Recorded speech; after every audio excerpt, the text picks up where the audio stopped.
les petits papillons, j'espère que vous allez bien. Aujourd'hui, on se retrouve pour une nouvelle vidéo pour parler du changement de prénom, les démarches à faire. Donc, je vais m'installer, préparer tout mon matériel et on se retrouve pour la suite de la vidéo.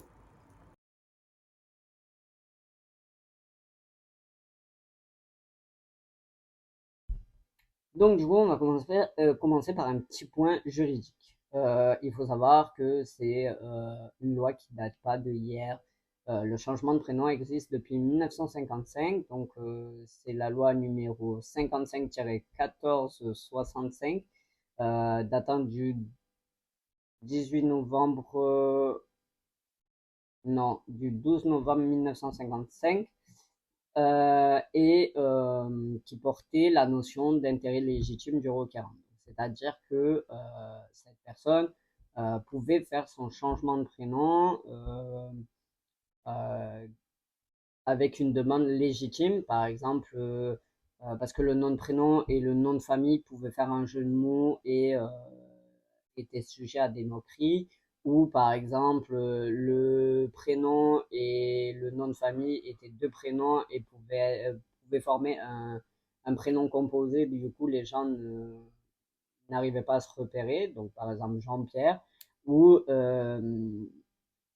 des jeux de mots, comme je vous ai dit, Pierre Caillou, et du coup était également sujet à des moqueries, et la personne soit euh, pouvait prouver par A plus B que c'était un intérêt légitime de devoir changer son prénom.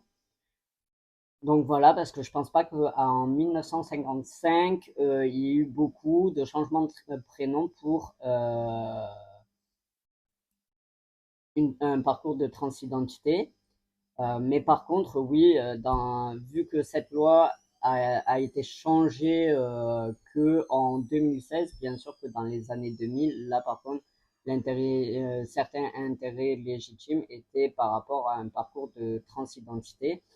Donc, pourquoi la loi elle a changé? Parce que de 1955 à 2016, il fallait passer devant un juge des affaires familiales pour pouvoir faire son changement de prénom.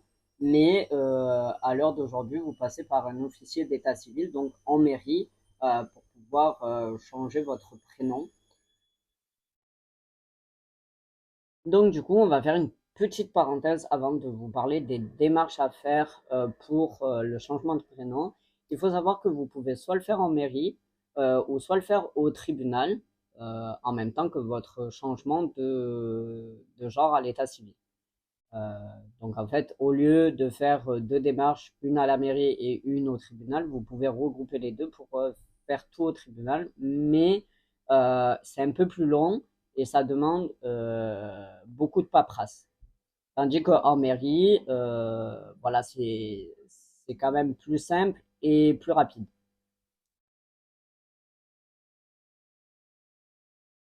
Par quoi tu dois commencer pour faire ton changement de prénom? Il va falloir te rendre une première fois à la mairie en leur demandant, enfin, à ta mairie de naissance ou de résidence, et tu vas devoir leur demander un dossier de changement de prénom.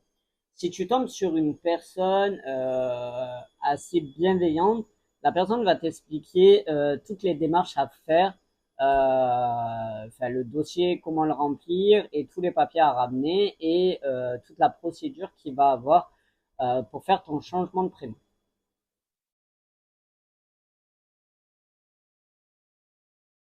Une fois que tu as ce document, ben, bien sûr, tu vas le remplir et tu vas récupérer tous les documents qu'on te demande. Donc, dans ce document, normalement, tu peux retrouver un volet où il faut renseigner toutes tes coordonnées. Donc, ton nom, ton date name, ta date de naissance, ton lieu de naissance, ton adresse email, je crois, ton numéro de téléphone, etc., etc. Enfin bref, voilà, tu auras un volet comme ça. Je sais plus si c'est avant ou après, mais tu as également un volet où tu dois dire si tu as déjà fait un changement de prénom à l'état civil. Bon, tu réponds oui ou non. Si oui, je crois qu'il faut justifier ou dire à quand est-ce que tu l'as fait. Ça sert à rien de mentir, hein. De toute façon, ils le savent, ils ont le registre sous leurs yeux. Euh, Après, tu as un volet où, ben, du coup, tu mets les choix de tes prénoms. Donc, je crois que tu peux avoir la possibilité d'avoir cinq prénoms. Euh, voilà. Et après, tu as un volet où il faut expliquer pourquoi tu fais cette demande. Donc, tu donnes ton intérêt légitime de devoir faire ta demande de changement de prénom.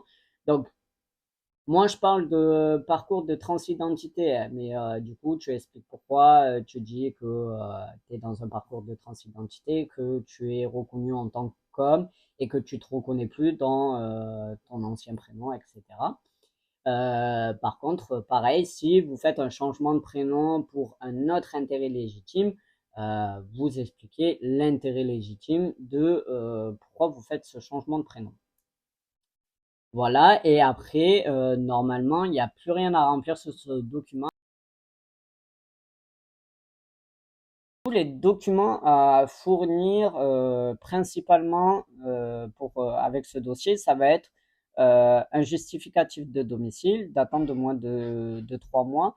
Si tu es hébergé chez quelqu'un, donc dès que tu es majeur, tu es reconnu comme hébergé chez un tiers. Donc, même si tu vis toujours chez tes parents, il va falloir leur demander une attestation d'hébergement avec la photocopie de leur carte d'identité. Et si tu es hébergé gratuitement chez quelqu'un, ben pareil, attestation d'hébergement plus la photocopie de sa carte d'identité. Ensuite, il va te falloir la copie intégrale de ton acte de naissance, donc datant de moins de 3 mois. Donc ça, c'est une démarche que vous devez faire soit auprès de votre mairie de naissance, leur demander si tu peux avoir une copie de ton acte de naissance intégral, ou tu peux le demander sur le site du gouvernement également. Si tu passes par le site du gouvernement, normalement, tu ne payes pas ton acte de naissance. Et vraiment, faites très attention parce que c'est pas une démarche qui doit être payante depuis quelques années. Maintenant, c'est gratuit pour récupérer son acte de naissance. Après, il te faudra ben, la photocopie de ta carte d'identité à toi et moi, à l'époque, en 2019, quand je l'ai fait, il fallait des attestations de proches. À l'heure d'aujourd'hui, c'est plus nécessaire, mais c'est mieux. Donc, du coup, moi, vraiment, j'en ai pas demandé énormément. J'ai juste demandé à ma mère, à ma compagne, à une collègue de travail et à ma conseillère mission locale. Ils vous font l'attestation de témoignage comme quoi vous vous prénommez bien maintenant un tel. Et par contre, les professionnels, donc par exemple, si vous demandez à vos patrons ou comme moi à une conseillère mission locale, vous n'êtes pas obligé de leur demander leur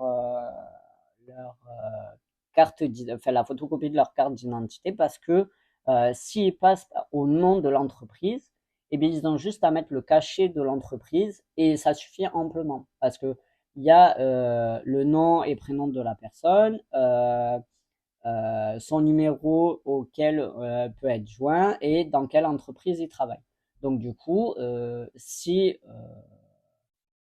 le l'officier d'état civil a un doute, il peut toujours appeler le numéro inscrit sur le cachet, demander si la personne a bien fait cette attestation, et voilà. Vraiment, il n'y a pas, parce que je sais que beaucoup ont peur de demander à leur conseiller ou à leur patron parce ils ne se sentent pas légitimes de demander la photocopie de leur carte d'identité. Et ce que je peux comprendre. Et si passe au nom de l'entreprise, voilà, vous savez que le cachet suffit amplement. Donc voilà pour les documents à fournir. Je ne sais pas si j'en ai oublié, mais en tout cas, pour moi, ça, c'est les principaux. De toute façon, comme je vous ai dit sur le dossier, il y a écrit tous les documents à fournir. Euh, Si vous avez besoin de modèles d'attestation, j'essayerai d'en mettre dans la barre de description. Donc, je mettrai un modèle d'attestation d'hébergement, un modèle d'attestation de témoignage pour un changement de prénom. Et je crois également que le dossier que vous demandez en mairie, il est fort probable de le trouver sur le site du gouvernement. Et si je le trouve, pareil, je vous le mets dans la description.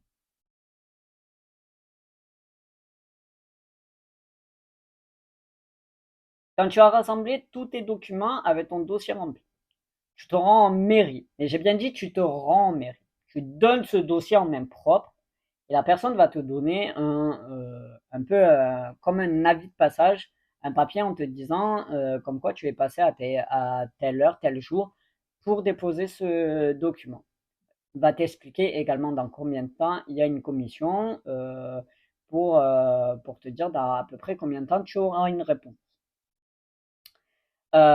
J'ai oublié de te dire également, ce dossier, tu en fais une copie intégrale. Vraiment, que ça soit le dossier que tu as rempli, jusqu'aux attestations, jusqu'aux photocopies de carte d'identité. Tu en fais vraiment un double que tu gardes ou que tu scannes. C'est très important d'en garder une copie parce qu'on a une administration française qui est pas très bonne et qui sont capables de perdre des documents, même si tu l'as ramené en main propre, parce que de main propre en main propre, ils sont capables de perdre un document. Enfin bref. A few moments later. Quand tu as fait ça, qu'on t'a expliqué que tu auras une réponse d'ici tant de temps. Chez toi, tu vas recevoir un courrier, soit avec l'acceptation de ton changement de prénom, soit avec le refus. Et avec le refus, tu auras le motif du pourquoi, du comment tu as eu un refus. Si c'est accepté, normalement, avec ce courrier, il y a également le nouveau extrait d'acte de naissance avec tes prénoms modifiés. Le courrier, il faut que tu gardes absolument ce courrier et que tu en fasses des photocopies que tu devras fournir à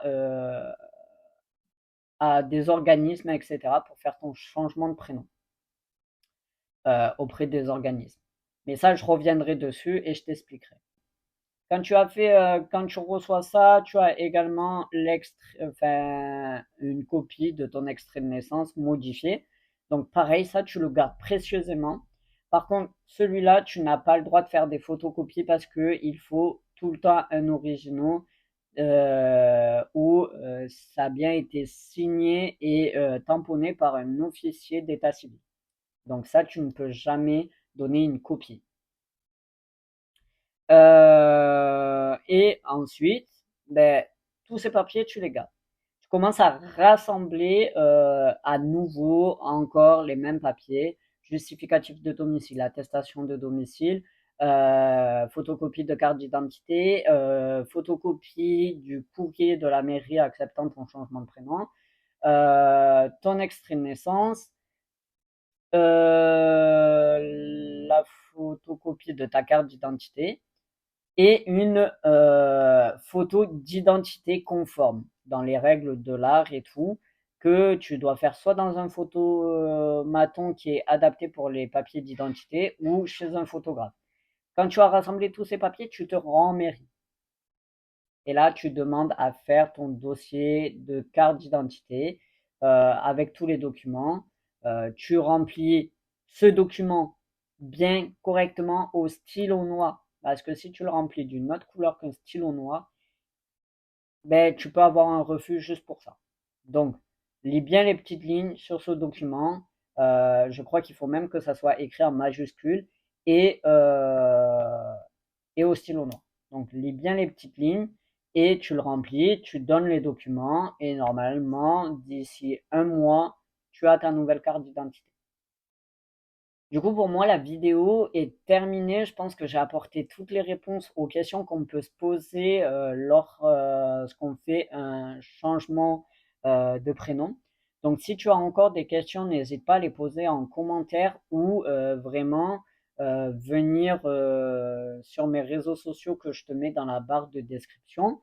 Dans la barre de description également, je vais te faire un récapitulatif de la vidéo dont les documents à fournir, des liens pour attestation d'hébergement ou attestation de témoignage pour un changement de prénom. Et je crois également que à un moment donné, j'avais même le lien pour le dossier de changement de prénom. Au lieu de te déplacer directement en mairie, tu l'auras directement dans ma barre de description.